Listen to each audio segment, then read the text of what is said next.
What I said to them is whatever the price is, a very big proportion of that price would have to go to the Treasury of the United States. And they understood that. We've had other companies call us. Microsoft called me directly, and we've had other companies call. I don't know where they are. It sounds like Microsoft is along the way of doing something. I don't blame them. It'd be, it's a great company. It's really a great company. But we cannot take the security risks of any of those companies. That's the president talking about the sale of TikTok. Let's bring in Missouri's GOP Senator Josh Hawley, member of the Senate Judiciary Committee. Good morning, Senator. Good morning. Good morning. So China's upset with us, calling us a rogue nation, saying this is theft, us trying to buy that company, or Microsoft trying to buy it. Microsoft's one of the few that want to buy it or interested in buying it. I know you're sending a letter to Microsoft today. Tell us about it. Well, it's not so clear to me that this is a good deal for the United States of America. I mean, Microsoft buying TikTok, I'm not sure what that means exactly. I mean, does that mean that Microsoft is going to make sure that there is absolutely no Chinese involvement from the Chinese parent company, ByteDance, in this Microsoft deal? I mean, are they going to rebuild TikTok? Are they going to make sure that they have total control? I'm not clear on any of that. It looks to me like Microsoft is only getting a portion of the company, and that the Chinese parent company is going to continue to maintain some sort of access, maybe share the platform, share the data. None of that's acceptable, and we've got to protect Americans here and Americans' data security. Is there any proof that this is more than just a game?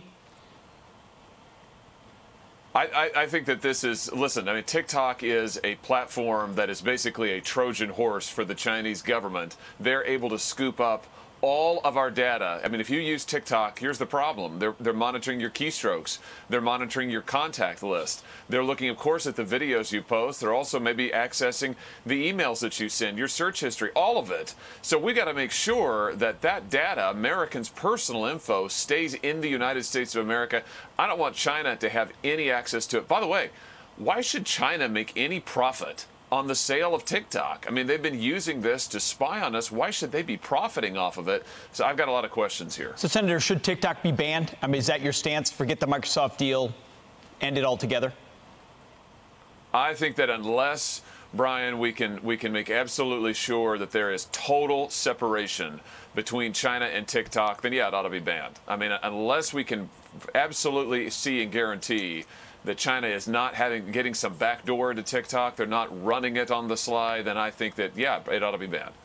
Let's talk about corona relief packages. The latest ones have been rejected, but both sides can't agree. Congressman Lance Gooden, who is a Republican out of Texas, this was his tweet. He said with $600 extra unemployment expired, which happened last Friday, he says business owners in my district tell me this week is the first week that they have had all of their employees show up. So is a stimulus package even needed? Well, I mean, here's the deal. It's not a surprise that you have people who are trying to get work now when the unemployment levels that have been forcing them to choose, unemployment insurance levels, have been forcing folks to choose between going back to work or actually getting unemployment benefits. I mean, that was dumb policy to begin with. My view is that whatever the level we set unemployment benefits at, people ought to be able to take at least some of that benefit with them back to work. I mean, why would you make people choose between getting the support they need if they're out of a job and actually going and looking for a job? I mean, we want people to go back to work. And by the way, people on the unemployment line, they want to work. I mean, nobody wants to be unemployed. And yet the policy that we've had for months has basically forced people to choose. So that needs to end. I'll just say this on the state of the negotiations. I don't know where the Democrats are. It's not clear to me that they actually want to do anything about any further relief. But my view is this: any further relief by Congress has got to focus on jobs. It's got to focus on getting people back to work. It's got to focus on getting businesses reopened and getting folks their job security back. Senator, I'll tell you right now, both sides pledged to get something done by the end of the week. The rescue package for the Democrats, $3.4 trillion. That's what Nancy Pelosi says she's stuck on. You guys entered $1 trillion, and Mitch McConnell's not negotiating at all. It's Mark Meadows, Senator Schumer, Nancy Pelosi, and Secretary of Treasury Mnuchin.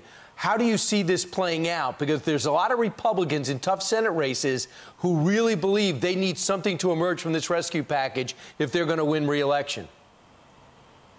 Yeah, it's not clear to me right now that the Democrats even want to strike a deal. I mean, what we've seen is a lot of stringing this along, ever-shifting goalposts in negotiation. I can tell you right now, there's no way I'm voting for $3+ trillion of bailout money for blue states, of spending on special interest lobbyist projects. I mean, forget it. That's not going to help anybody. But Missouri is hurting with this virus. On jobs. But Missouri is hurting with this virus. What does Missouri need? Yeah, what Missouri needs is jobs. I mean, what we've got to do is get people back to work. Our unemployment numbers are too high thanks to those government lockdowns. We've got way too many people who are out of work. We've got to get people working again. We've got to get them back on the job. We've got to get the economy reopened. That's what we ought to be focused on. That's not what the Democrats are focused on. Josh Hawley, Republican from Missouri, thank you very much for joining us this morning. We appreciate it.